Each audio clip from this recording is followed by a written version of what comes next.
imbaraga zawe zibashoboze guhamya mu duce uturere n'ibihugu baherereyemo. Ubuntu bwawe bwinshi buganze ku buzima bwabo.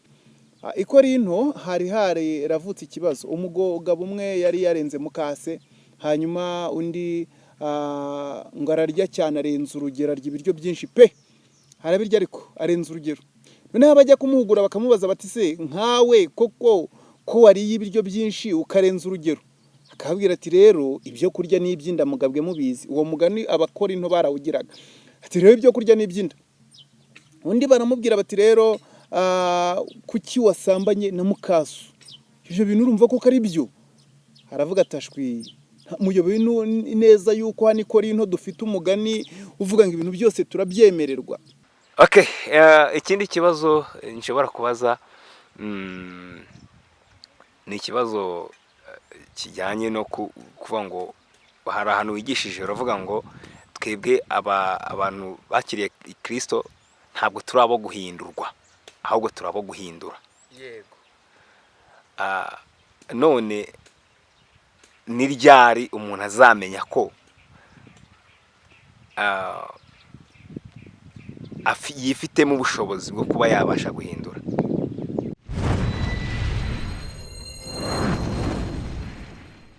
Turagarutse rero inshuti bakunzi ba Bibiliya TV. Reka nongere mbasuhuze. Uyu ni Munyaneza Jonas, umunyamakuru wa Bibiliya TV. Ningewe tubana buri munsi mu biganiro bigiye bitandukanye, ariko by'akarusho mu kiganiro ubuzima bw'agakiza. Ubuzima bw'agakiza ni ikiganiro gihoraho kandi muzajya mugezwaho n'umuntu umwe, keretse nawe yagize nituzageraho tukajya dutumira abatumirwa muri iki kiganiro kugira ngo batwunganire mu bimwe mu bitekerezo tuba dufite. Ariko umuyobozi w'iki kiganiro nta wundi ni Misiyoneri CYIZA Benjamin nkuko yabivuze ubushize. Reka rero dusuhuze abantu bari hano mu Rwanda ndetse n'abari hanze yacyo y'igihugu cy'u Rwanda. Ushobora kuba uri muri Afrika cyangwa se Burayi, Amerika, Aziya n'indi migabane yose Imana yaremye yose. Ariko icyakarusho ugomba kumenya ko Imana ariyo rigira kandi ari isumba byose, kandi ushobora kuba umeze neza. Reka tukwifurize gukomeza kugubwa neza, ushima Imana, kandi niba utameze neza nabwo turaguhumuriza tukubwira ko Kristo ari mu ruhande rwawe kandi atagukuyeho ukuboko ntawagukora ukuboko, nta mwana w'umuntu wabasha kugukuraho ukuboko. Tugarutse rero muri cya kiganiro ubuzima bw'agakiza. Uyu munsi wa none turagira ngo mbere yuko dutangira tubanze dushimira abantu bakoze subscribe ndetse n'abatarayikora nabo, kandi tubashishikariza kuyikora kugira ngo tujye turushaho kubana, kuko iyo wakoze subscribe uba wiyandikishije kugira ngo ibi biganiro mu gihe gisohotse ujye ubona icyo bita notification. Kandi by'akarusho kugira ngo dushingire kuri rya jambo ry'ubutumwa bwiza twasigiwe na Yesu Kristo, niba wumvisha ubutumwa bukunyuze kugira ngo bubashe guhindura abandi, kuko twebwe turi intumwa zo kugira ngo tugende duhindure.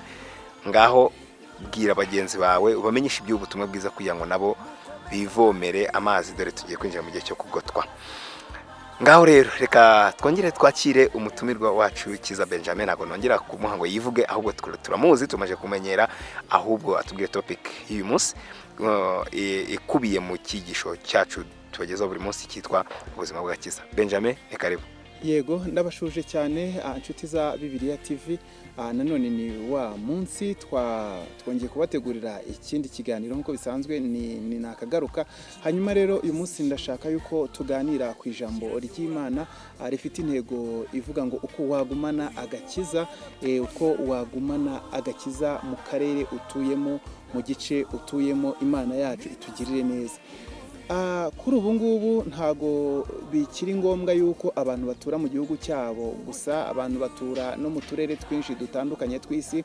Bamwe batura i Burayi, abandi bagatura muri Afrika, Aziya, Australia, hirya no hino. Abantu bakatura mu bice byinshi bitandukanye by'isi. Ariko abantu benshi, abakristo benshi bajya bagira imbogamizi, bajya bagira imbogamizi iteye gutya baravuga bati se nituva mu gace k'iwacu tukajya mu kandi gace bizatugora gukizwa. Uburyo ki abanyamerika babayeho sibwo ki buryo abanyafrika tubayeho, uburyo abanyaburayi babayeho sibwo twebwe muri Afrika tubayeho, bizatugora cyane. Ndetse abantu benshi bajya bava mu byizerwa bitewe gusa nuko bahinduye agace, bahinduye akarere.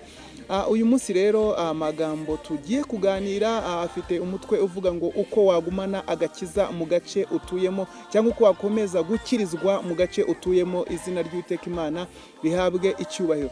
Nagiye mbona abantu benshi bakizwa bari mu Rwanda, ariko gato yakwambuka umupaka yagera yakavuga ati agakiza ko hakuno y'umupaka ko ntago koroshye rwose, abantu tubana bari aha hafi ntago ari ibintu byoroshye, bafite imico mibi, cyangwa se yarenga aho gato yajya muri Kenya akarushaho none gusayisha ati noneho gukirizwa mu Banyakenya byo ntibishoboka. Ukabona yuko hariho imbogamizi cyane ahanini kuko umuntu atabashije gusobanukirwa agakiza ubundi niki, ese gafite imbibi z'imipaka ku buryo abantu bashobora gukirizwa mu gace kamwe ariko bajya mu kandi bikanga. Reka dusome rero ijambo ry'Imana Pawulo yanditse mu rwandiko rwa mbere rw'Abakorinto igice cya 16 umurongo waho wa 13. Wenda turaza gusoma n'urwandiko rw'Abefeso igice cya 6 umurongo wa 10. Dusome mu izina rya Yesu. Abakorinto ba mbere igice cya 16 umurongo waho wa 13 haranditse ngo mube maso, mukomerere mu byo mwizeye, mube abagabo nyabagabo mwikomeze. Mube maso, mukomerere mu byo mwizeye, mube abagabo nyabagabo mwikomeze. Aya ni amagambo Pawulo yandikiye itorero ry'i Korinto. Buriya itorero ry'i Korinto ryari itorero ryo mu mujyi ariko nanone hafi y'amazi.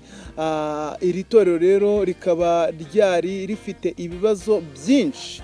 Nubona Pawulo yanditse urwandiko rumwe ku itorero akongera agasubizamo akandika urundi rwandiko rwa kabiri, ntago ari uko ahanini yari akunze iryo torero cyane ngo tuvuge ngo nicyo cyatumye yandika, kuko hari amatorero yari ariho yashinzwe kandi Pawulo atigeze yandikira.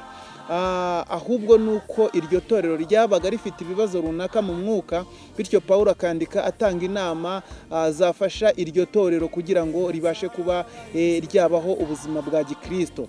Ni ukuvuga rero nujya ubona itorero Pawulo yandikiye inshuro nyinshi, bivuga ngo iri torero naryo ryari rifite ibibazo byinshi, cyangwa hari ibintu bitumvikanaga mu nzira y'agakiza. Pawulo yagombaga gutangaho ubusobanuro bwinshi.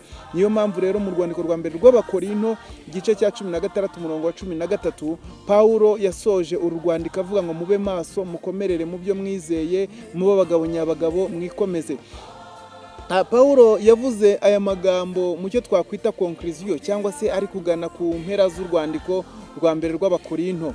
Abakorinto bari bafite ibibazo byinshi, ahanini byari bishingiye ku mico yaho, nk'abantu babaho ubuzima bwo ku mazi, babagaho ubuzima bwo kwikunda, cyangwa se bamwe baravuga ngo ni ubuzima bwo kwiyagara, ubuzima bugaragaza yuko umuntu yikunze rwose. Ubwo buzima bwabaga busaba byanze bikunze. Reka dufate urugero nk'umuntu uba ku mazi, uba ku nkombe z'ikiyaga. Noneho reka dufate nk'i Dubai. Ubuzima bw'i Dubai niko ubuzima bw'i Korinto bwari bumeze. Ni ubuzima bw'abantu bajya koga bagakora n'amarushanwa yo koga. Ni ubuzima bw'abantu bafite imikino ya Olympique ihoraho mu gihugu. Ni ubuzima bw'abantu mu yandi magambo bagombaga kuba bari concentré ku bintu byabo, noneho kandi bakunze ubuzima, cyangwa se bakunze ubuzima bw'ibyaha. Ubundi hanyuma Pawulo abandikira bwa mbere yashakaga ko bagaruka mu nyigisho nzima. Abantu bari barakoze ibyaha byinshi, bari baragiye bagwa mu byaha bitandukanye, ahanini kubera yuko batari bafite imyumvire ihagije kuri ibyo bintu. I Korinto hari ravutse ikibazo. Umugabo umwe yari yarenze mukase, hanyuma undi ngo ararya cyane, arenza urugero, arya ibiryo byinshi pe, arabirya ariko arenza urugero. Noneho bajya kumuhugura bakamubaza bati se nkawe koko ko wariye ibiryo byinshi ukarenza urugero? Akabwira ati rero ibyo kurya n'ibyinda mugabwe mubizi. Uwo mugani Abakorinto barawugiraga, ati rero ibyo kurya n'ibyinda. Undi baramubwira bati rero kuki wasambanye na mukasu? ibyo bintu urumva ko ari byo? Aravuga atashwi, muyoboye neza yuko hano i Korinto dufite umugani uvuga ngo ibintu byose turabyemererwa. Pawulo yandika ashaka ko bano bantu bagaruka mu murongo muzima, nibwo yababwiye ngo byose turabyemererwa ariko siko bitugirira umumaro. Arongera avanga ibyo kurya n'iby'inda n'inda n'ibyo kurya ariko byose Imana izabitsemba. Mu yandi magambo, aba bantu babagaho ubuzima bwo abantu bo muri iki gihe bashobora kwita ko ari ubuzima bw'abasirimu. Ubuzima bw'abasirimu rwose busirimutse neza cyane, ariko mu gusirimuka bukarenga n'imipaka bukajya mu gusirimukira mu byaha. Hanyuma rero Pawulo asoza runo rwandiko, yari yamaze kubaha ibyasabwaga byose, yari yamaze gusaba yuko abakoze ibyaha bagombaga guhanwa. None hasoza avuga ngo mube maso, abasigaye namwe mube maso, mukomerere mu byo mwizeye, nimurangiza mube abagabo nyabagabo, mwikomeze, Imana yacu tugirire neza. Gahunda y'Imana yuko abantu bava mu gihugu kimwe bajya mu kindi yatangiye kera. Ni mubyare, mwororoke, mukwire hirya no hino ku isi, ni gahunda y'Imana. Ntabwo rero bivuga ngo umugambi w'Imana w'agakiza uzagira imbaraga nkeya kubera ko wagiye mu kindi gihugu. Ntabwo agakiza gahinduka. Yesu Kristo ni umwe ibihe byose, mu bihugu byose, mu duce twose tw'isi. Yesu Kristo aracyari umwe, aracyakora imirimo nk'uko ayikora mu gihugu kimwe niko ayikora mu kindi. Hanyuma rero iyo umuntu ahinduye agace, ntabwo biba bivuze yuko ari igihe cyo guhindura ibyo wizeye. Pawulo yabwiye Timoteyo aramubwira ngo ugume mu byo wizeye, ubigumishwemo n'uko uzi uwabikwigishije. Niyo mpamvu umuntu wese uri muri Kristo Yesu, ubwo yamaze kuba icyaremwe gishya, ashobora gukomeza no kuba icyaremwe gishya ari mu kindi gihugu icyo ari cyo cyose. Imana yacu tugirire neza, Imana yacu turengere. Rimwe na rimwe abantu bashobora kuva mu gihugu kimwe bakajya mu kindi, bagatekereza yuko imimerere, ibyo bizeye, ijambo ry'Imana ribayobora, na Kristo wabo n'umwami Imana bizeye, ibyo byose biba bikiri bimwe, ntibiba bigomba guhinduka, ntibiba bihindutse. Niyo mpamvu tubwiriza tuvuga ngo aho waba uri hose ushobora gukomeza kubaha Imana, aho uri hose ushobora gukomeza kwera imbuto, aho waba uri hose ushobora gukomeza kugendana n'Imana. Reka tuvuge ku mugabo umwe wagendanye na Aburahamu, yari mwene wabo wa bugufi, yitwa Loti. Loti yagendanye na Aburahamu. Ikibazo cy'ubwatsi kibaye, biba ngombwa yuko we yimukira i Sodomu n'i Gomora. Yamanje kujya hafi y'ikibaya cyari kiri hafi y'Isodomu, ariko birangira agiye i Sodomu n'i Gomora. Ariko Bibiliya imuhamiriza yuko yakiranukiye Sodomu n'i Gomora bigakunda. Sodomu n'i Gomora bari bafite ibyaha byinshi. Sodomu n'i Gomora bicaga abantu urubozo. Sodomu n'i Gomora barasambanaga, ibyo gusambana barasambana bivuyeho baratingana. Sodomu n'i Gomora hari habi cyane, ngo ku buryo ibyaha byabo ngo n'abantu bahaririraga bakavuga yuko hahenebereye, ngo byazamutse bikagera imbere y'Imana. Ngo nuko bimaze kugera imbere y'Imana, Imana irareactinga. Imaze kureactinga, habaho kurimbuka kw'i Sodomu n'i Gomora. Ariko icyo nshaka kuvuga nemphasizinga nuko Loti yakomeje kuba uwizerwa hagati muri Sodomu. Loti yakomeje kuba umukiranutsi hagati muri Sodomu. Loti yakomeje gukirizwa aho ibyaha byari biri. Ni ukuvuga rero rimwe na rimwe iyo tuvuye mu bihugu turimo, dushobora kugera hanze tugahura tugasanga n'amatorero yacu ntariyo, tugasanga hari ayandi matorero. Byanze bikunze abari muri Kristo Yesu bahamagariwe kwezwa, ntago bahamagariwe kwanduzwa. Njya mvuga ngo itorero riramutse ritatuma uwinjira mu kwera no kuva mu bwiza ujya mu bundi, ntago riba ari irya Kristo. Kuko itorero rya Kristo rigamije kugira ngo abantu abera bezwe kandi batunganirizwe imirimo yose y'Imana. Niki byanditswe byera tubifitiye? Byandikiwe kutwigisha, kuduhugura, kuduhanira gukiranuka. Nimba habonetse icyaha, ibyanditswe byera bigukebure, kugira ngo umuntu w'Imana abashyitse afite ibimukwiriye byose ngo akore imirimo myiza yose. Ijambo ry'Imana ritagukura mu kibi rikujyana mu cyiza, ntago ryaba ari iry'Imana. Niyo mpamvu nta rwitwazo ruzaboneka imbere y'Imana ngo utuye i Burayi, ngo imikirizwa y'i Burayi ngo itandukanye n'iyo muri Afurika, ngo imikirizwa y'i Burayi ngo ivangavanzemo n'ibyaha, ngo hari ibyo bemera i Burayi. Uzamanze umenye ko ibyo bemera i Burayi na Bibiliya ibyemera. mbere yo kwemerera icyaha ko cyinjira mu buzima bwawe ngo nuko ukubitaniye nacyo muri Amerika, manza umenye neza, manza umenye nimba ibyo bintu nyine Bibiliya ubwabyo irabivuga iki. Ntago dukizwa dushingiye ku mico y'abantu, ntidukizwa dushingiye ku mategeko y'abantu. Ibyo ngibyo Paulo yarabyiyamye cyane. Actually Yesu akiri mu isi mu gihe cye cy'ubutumwa bwiza yavuze ko tutari dukwiriye kwita ku misemburo y'abafarisayo, agambiriye kuvuga inyigisho z'abantu zari zarabaye nyinshi, zari zaradutse. Ariko icyo nshaka kuvuga ni uko agace kose uherereyemo hirya no hino ku isi ushobora gukomeza kuba maso kandi ugakomerera mu byo wizeye. Warangiza ukaba umugabo nyamugabo, ukikomeza, izina ry'Uwiteka Imana rihabwe icyubahiro. Ubuzima bw'abera bukwiye kuba ubuzima butera intambwe y'ibyiza, intambwe y'ikuzo, intambwe yo gusa neza. Uko bukeye nuko bwije tukagenda turushaho gusa n'Imana. Paulo yavuze ko ari ukuva mu bwiza tujya mu bundi. Paulo yavuze neza yuko nubwo ibyo yasezeranijwe atari yakabisingiye, ariko yasigaga ibiri inyuma agasingira ibiri imbere. Bishatse kuvuga iki? Bishatse kuvuga yuko ahantu turi hose dukwiriye gukomerera mu byo twizeye, dukwiriye gukomerera mu mwami no mu mbaraga z'ubushobozi bwe bwinshi. Imana yacu tugirire neza, Imana yacu turengere. Ni imibare myinshi y'abantu bagwa, basubira inyuma, batakaza agakiza kubera yuko bahinduye igihugu gusa.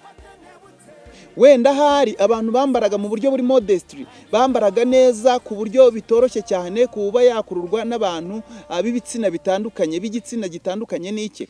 Ariko noneho ubu ngubu ari ahantu bafite freedom yo kwambara uko bashaka, niyo bakwambara ubusa nta kibazo. Akavuga ngo agakiza kinaha, ngo bukarananiye rwose, ngo ubuse kuko Mana yanjye ngo wakirizwa ahantu abantu bambara ubusa koko bigakunda. Imana yatanze imbaraga zose zikenewe kugira ngo abantu b'Imana babe bafite ibibakwiriye byose, bakora imirimo myiza yose. Aho baba bari hirya no hino ku isi, Imana ikwitezeho gutanga umusaruro. Turi abantu bo guhindura, ntago turi abantu bo guhindurwa. Turi abantu Paulo, ntago ari Paulo, urwandiko rw'Abaheburayo ruratubwira ngo haracyasigaye igihe gitoya, ngo kandi uzaza ntazatinda, ariko umukiranutsi wanjye ahantu hose azaba ari azajya abeshwaho no kwizera, ariko nasubira inyuma umutima wanjye ntuzamwishimira.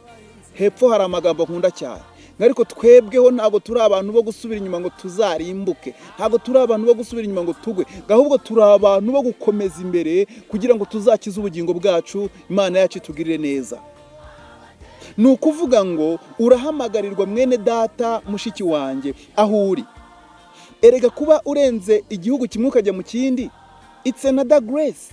Ni ubundi buntu, ni ayandi mahirwe, ni ubundi buryo, ni izindi nzira. Hari icyo Imana ishaka gukora aho ngaho uri.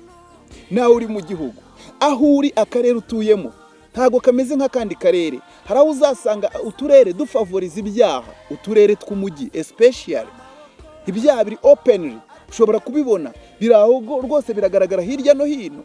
Uturere tw'icyaro birakorwa ariko ni mwibanga, birahishahishe.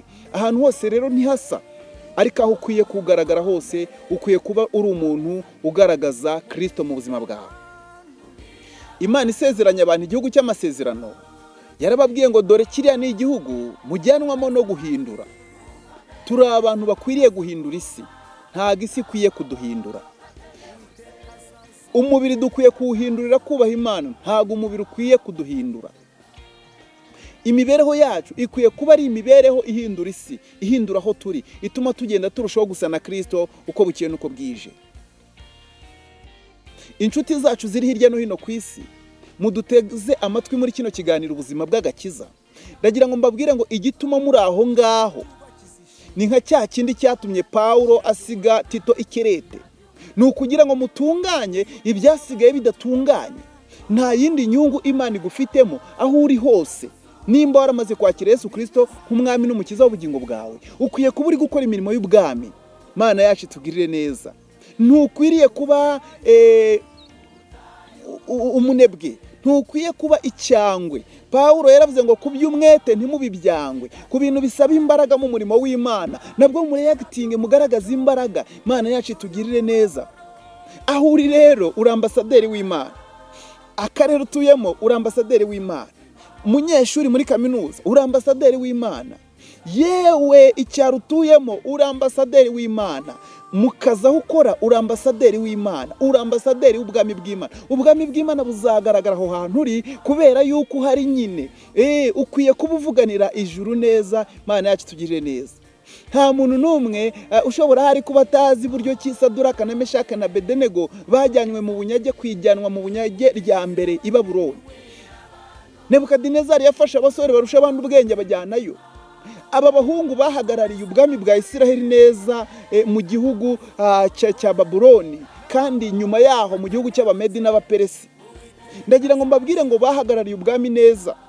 Biramenyekana i Babuloni yuko hari abantu bafite Imana, hari abantu bafite Imana ihishura ibihishwe, hari abantu bafite Imana isobanutse, hari abantu bafite Imana itari ibigirwamana, hari abantu bafite Imana icisha bugufi abibone, igashyira hejuru abicishije bugufi. Bigaragarira ku mwami Nebukadinezari ajya kurisha mu ishyamba.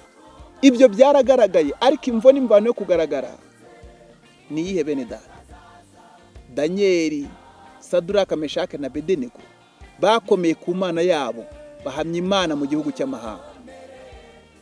Nawe mwene data uduteze amatwi, ndagira ngo nkubwire ngo nta rwitwazo ruzabaho imbere y'Imana, ariko ngo Mana nanjye urabizi ukuntu gutura ngo mu Bubirigi bimeze, ngo buriya wakirizwa mu Bubirigi koko. Yawe ngo batangiye kwambara ubusa wenda muri 97, tekereza aho bageze ubu ngubu. Bakuyeho bati wakirizwa i Bugande koko, n'ibimansuro bihaba. Imyambarire yaho wayishobora. Wakirizwa se muri Kenya, wakirizwa n'importe quel pays, igihugu icyo ari cyo cyose wagikirizwamo, kuko Yesu Kristo guha imbaraga n'umwe. Paulo yaranditse aravuga ngo dushobozwa byose na Kristo Yesu uduha imbaraga. Unanijwe n'iki mwene data? Mushiki wacu unanijwe n'iki? Niki kiguciye intege mu rugendo urimo, aho uri mu gihugu urimo? Komeza ukorera Imana, ubutunzi butazakwibagiza agakiza, ibihe ntibikwibagiza imbaraga z'umutima nk'uko wa muhanzi yavuze. Mana yacu tugirire neza. Ndagira ngo mwene data ukomere mu byo wizeye. Paulo aravuga ngo ibyo mwizeye mubikomereremo, nimurangiza muba abagabo nyabagabo. Haleluya! Imana ikeneye kuba umugabo nyamugabo. Imana ikeneye yuko uba umugabo udefanda uwo uri we. Haleluya! Imana ikeneye abantu badefanda ubwami bwayo. Imana ikeneye kingdom partners, abantu abafatanya bikorwa muri ubu bwami, kandi ni ubwacu. Haleluya! Igihe dukora umurimo w'ubwami, jya utekereza kuri gukora ibintu byawe neza, ufitemo inyungu. Imana yacu tugirire neza. Nta muntu urusha inyungu umwana iwabo mu rugo. Ntago umwana kuba yafata gaze akayicana agateka ari ikintu azishyuza se. Ashwida ni inshingano ze nk'umwana guteka mu rugo. Ni inshingano zacu kubwiriza ubutumwa bwiza no kubwamamaza. Igihe turi muri Kristo Yesu, ntago ari ibintu duhatwa, ntago ari ibintu dusabwa. Ashwida dukwiye gukomerera mu byo twizeye. Hari abantu benshi bagiye bahindurwa gusa no kurenga akarere kamwe bajya mu kandi. Ntukamenye neza yuko opportunity Imana iguhaye ikagukuramo ikakujyana ahandi ari ukugira ngo ugire umumaro ahantu hameze nk'aho ngaho. Mana yacu tugirire neza, Mana yacu turengere. Igihe kimwe nigisha Bibiliya, nigize mbwira abantu nkababwira ngo nuramuka ugiye mu gihugu ugasanga nta butumwa bwiza buhari, nta muntu wigiza kubwiriza, weho uzaba itangiriro ry'umurimo wa Kristo muri ako gace. Nugera mu gace ugasanga ntibasenga Imana, kuko nuramuka utahamenyekanishije Imana ngo ari imenyekana yamamare, abo muri iyo mico bazaguhindura, usanga ubaye ingaruzwa muheto y'imico. Hanyuma nyuma y'igihe runaka uvuge ngo n'ubundi sinari bukirizwa hariya hantu, sinari buhashobore, nahashobora nte, kandi ureba nuko. Ariko nimba ugeze mu ishuri, ukagera mu kigo cy'ishuri ugasanga ntibasenga, buwa mbere utangiza gusenga, Imana izabikwibukireho. Nimba ugeze mu kazi ugasanga nta gahunda byibura yo gutera isengesho mu gitondo mbere y'inama, tangiza icyo gikorwa gishyashya, ubuganire n'umuyobozi uvuga ati ariko wajya utangiza isengesho. Ibyo bintu uzaba ugize uruhare rwo kwamamaza ubwami bw'Imana aho uri. Reka dusoze tuvuga ngo wirinde guhindurwa, ahubwo uhindure. Iby'isi ntibikumaremo imbaraga z'umutima. Aho ugiye ntihakukamure ngo hakunogonore, hakukuremo ibyo wizeye. Komerera mu byo wizeye kandi wirinde guhindurwa n'ahantu. ahubwo uhore uri umukristo ibihe byose nk'uko wamuririmbye yaririmbye kugeza ku gupfa. Ndagushimiye, Imana iguhe umugisha. Urakoze cyane bwana misiyoneri, ikiganiro cyiza cyane. Iki kiganiro kiraryoshye kandi gifite ubutumwa bw'umwihariko, uburyo umuntu ashobora gutunga agakiza bitewe n'ahantu aherereye, ahatuye, cyangwa kuko urumva wa mugani twagiye tubona abantu benshi bagenda bahinduka mu buryo bumwe cyangwa ubundi, bahinduwe n'iminsi bitewe n'aho bavuye n'aho bagiye. Ariko rwose ndatekereza ko bijyanye n'urugero ruri n'ubutumwa buri muri iki kiganiro, hari benshi bikiri buze gufasha, benshi kiri buze gufasha, yaba abadukurikiye bari hano mu Rwanda. Urumva wari ufite gahunda yo kuva mu Rwanda agiye kujya hanze y'u Rwanda, yarajya niyo mpamvu ni byiza mu by'ukuri. Ariko numva tugiye kwinjira muri ka kanya keza ko kubaza ibibazo, nkanjye uhagarariye audience nini cyane, abantu barenga 10,000 na bingahe bakurikira Bibiliya TV. Mu by'ukuri bavuze ko buriya igifite agaciro ari ugukirizwa ahantu ibyaha biri. Igifite agaciro ari ugukirizwa ahantu ibyaha biri. None ko n'ubundi Imana ariyo yaremye umuntu nk'uko biri bivuga, kandi ikamurema mu ishusho yayo, ikamurema imukunze.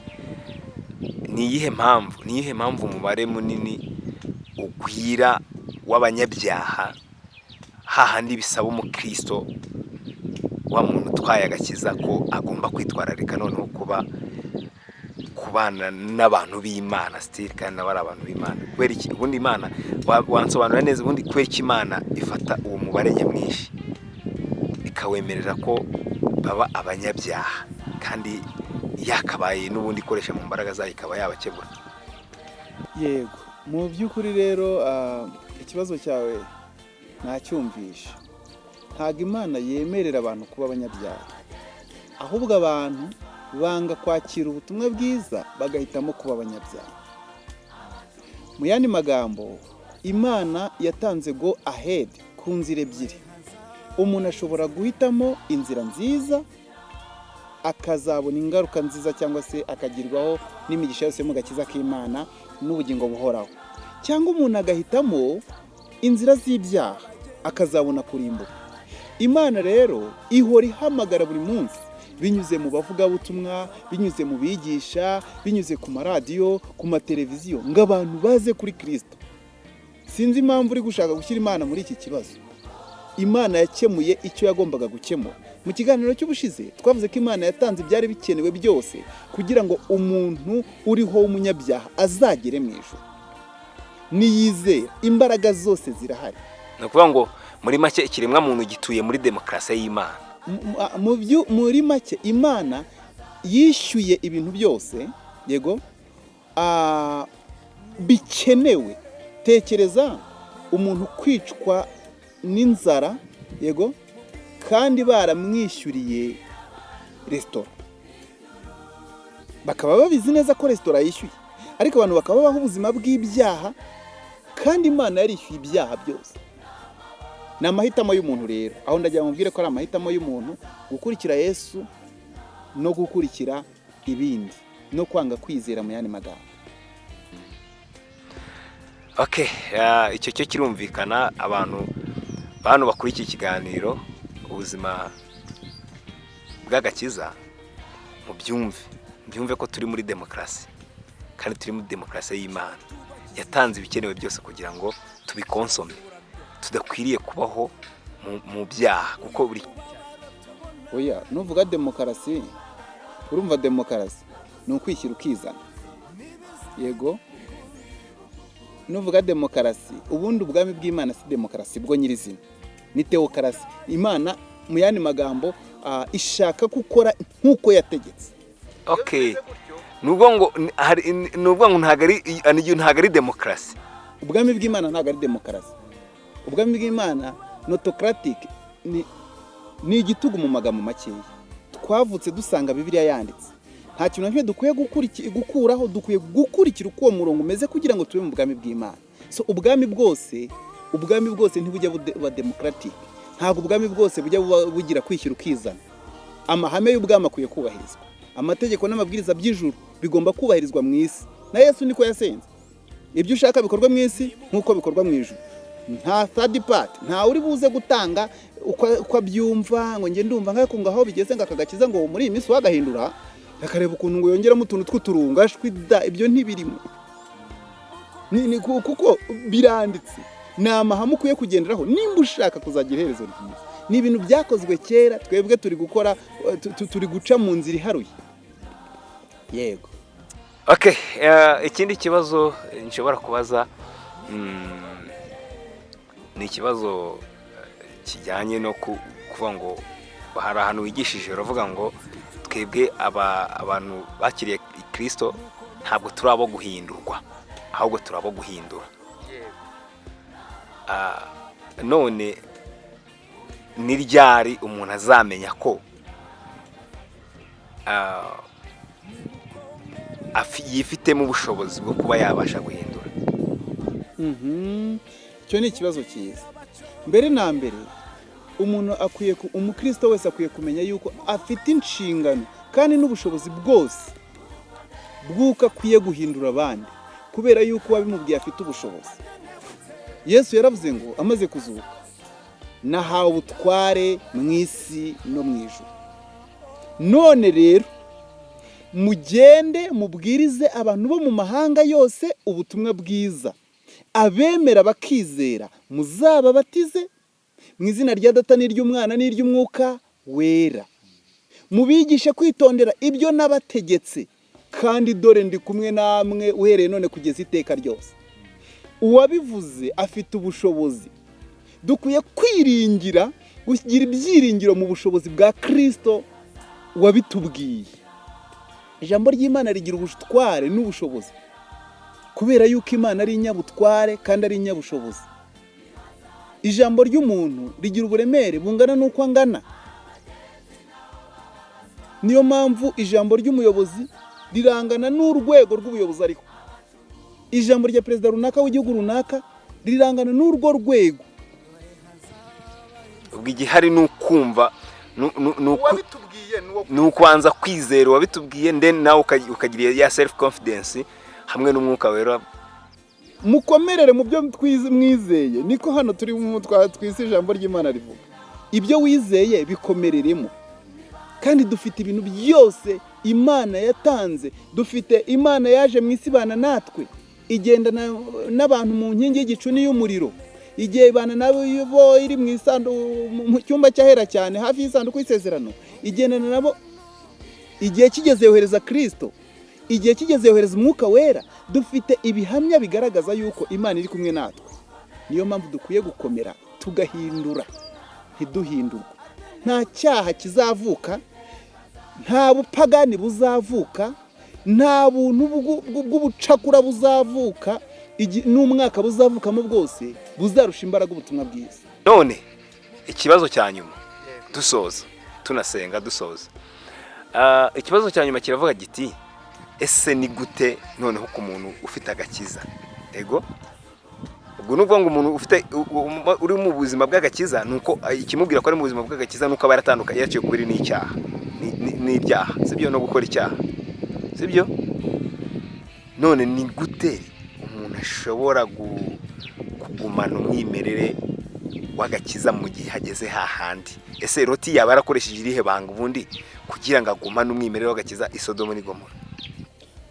Daniel yaranditse aravuga ngo abantu bazi Imana yabo bazakomera, nibamara gukomera bakora iby'ubutwari. Umunyamahanga uri mu kindi gihugu abazi neza imyitwarire yo mu gihugu cye, abazi imico yo mu gihugu cye, yewe abazi n'indangagaciro ziranga abo mu gihugu cye. Natwe rero turi ba ambasaderi b'ubutumwa bwiza, turi abakozi b'Imana, turi abantu. Erega nuko rimwe na rimwe abantu badasobanukirwa agaciro dufite. Bibiliya ntabwo itwita abana b'Imana gusa, itwita abana b'Imana nyuma yo kwizera, nibwo twitwa abana b'Imana batoya. Twamara kuba tuyoborwa n'umwuka wera ikatwita abana b'Imana bakuru. Abayoborwa n'umwuka w'Imana bose nibo basore n'inkumi b'Imana. Yego, ariko tukarenga hakaba iby'amasezerano yaduhesheje. Turabaragwa b'ubwami, turabami n'abatambyi bazimana n'Imana muri iyi si.